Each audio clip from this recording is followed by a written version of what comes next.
Hello, I'm Aaron Lohr, and this is the Endocrine News Podcast.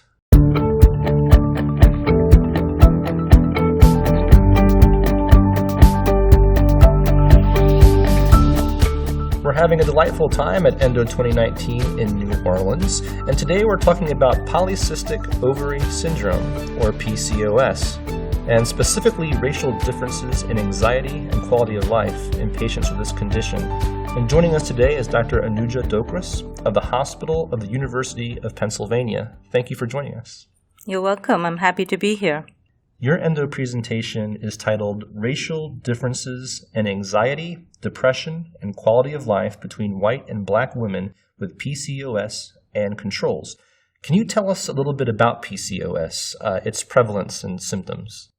So PCOS is a very common disorder. It occurs in about 8 to 13% of reproductive age women, which means in a room with 10 women, one will have PCOS, probably as common or a little more common than thyroid disorders. And this is a prevalence worldwide, so it's not just in the US, but all over the world we now have good data showing that the prevalence is pretty much around that 8 to 10% mark. And if someone has PCOS, how might that manifest in their overall health? What sort of impacts might we see? So the common presentations for PCOS are irregular periods. So women and girls will complain of periods occurring 3-4 times a year rather than every month. The second common presentation is excessive hair growth. What bothers them most is hair on the face, facial hair, or body parts that are exposed. And then the third most common is weight gain.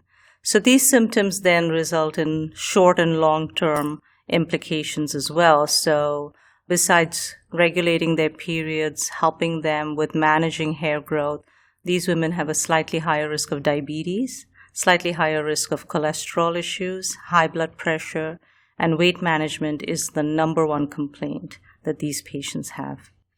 So your study focuses on mental health symptoms and PCOS. So what's the connection between PCOS and mental health? Right. And so the reason I didn't include in mental health in the list of complications was because I just wanted to emphasize that it's more recently that we have begun to recognize the association between PCOS and mental health issues.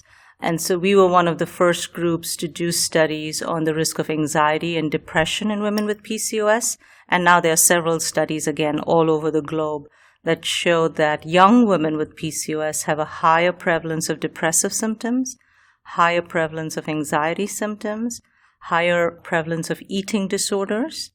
There's recent data showing that body image distress is higher in these women, and hence, as you can imagine, quality of life is decreased, given that they have so many of these mental health issues. And is there an explanation for that connection between the mental health symptoms that we've identified yet, or is that still something that needs to be explored? So I think it still needs to be explored, but what we and others have found so far is that body image, and by that I mean weight issues, hair growth issues, do contribute to some extent, but don't explain the entire association. So in the literature, there's good association between obesity and depression, just in all comers. There's some association with type 2 diabetes and depression. But again, that doesn't explain all of it in PCOS. So we still need more studies to help us understand why the prevalence is higher in this particular patient population. And as you can imagine, it then affects their treatment, their ability to continue with treatment or come and seek treatment. So there are a number of barriers as a result of this, and it becomes an important issue. So not only did your study focus on mental health symptoms, but also on racial differences. Can you tell us about your study and what you found? The reason we looked for racial differences is in PCOS, we know that there are racial differences in presentation. So the hair growth issues will be different depending on the race and ethnicity. Asians have higher male hormones, but may not have as much hair growth. And so we are very aware of these differences in PCOS. There are also differences in the metabolic risk. So as I mentioned, the obesity, type 2 diabetes, it varies if you're Southeast Asian, Caucasian, African American. And that's what got us to ask this question. Do we see differences even with respect to anxiety and depression? And so the data that we're going to present shows that women with PCOS, white women or Caucasians, have higher anxiety scores compared to Black women, but no difference in the depression scores.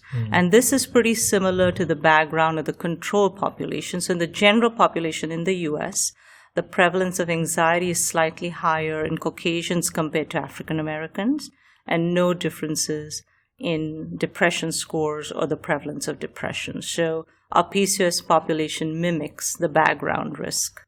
And how did you measure anxiety and depressive symptoms in your study? So there are very standard screening tools that are available and have been validated both in our population here in the US and globally. And so we use the standard screening tools that we've used in our prior studies. So these are surveys that patients are prospectively recruited, and then they complete the surveys. There's a score that's given as well as a cutoff. And if you're above a certain cutoff, you could have mild or moderate depression or anxiety. So very standardized surveys that are used to screen women.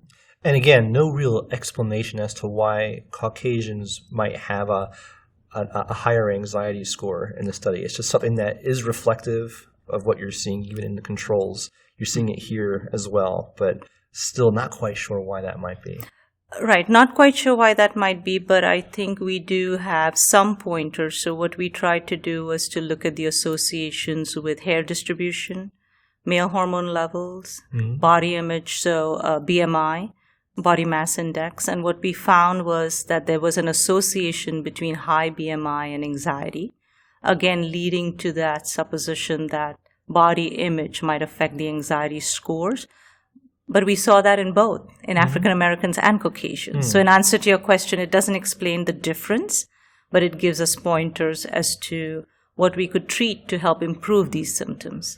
When you think about the future of where your work might point, whether it's for the patient who's wondering what their treatment might look like in the future for these sort of symptoms, do you have an idea in your mind of what that future might look like?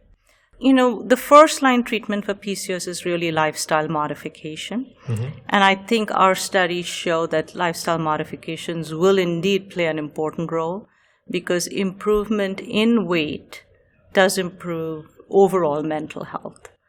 On the other hand, if you don't feel well, you can't improve your weight.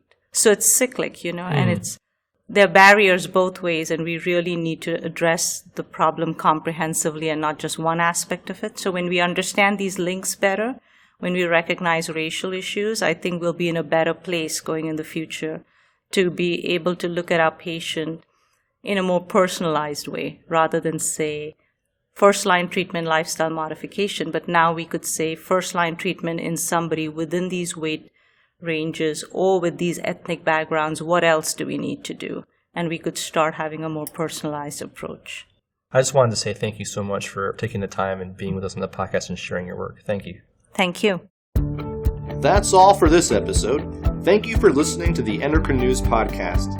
To learn more, visit www.endocrine.org/podcast. There you can find this episode and some helpful links. You can subscribe to Endocrine News Podcasts on iTunes or wherever you get your podcasts. Be sure to leave a review on iTunes. And if there's a topic you'd like to see us cover on the podcast, let us know by emailing us at podcast@endocrine.org. Thanks again for listening.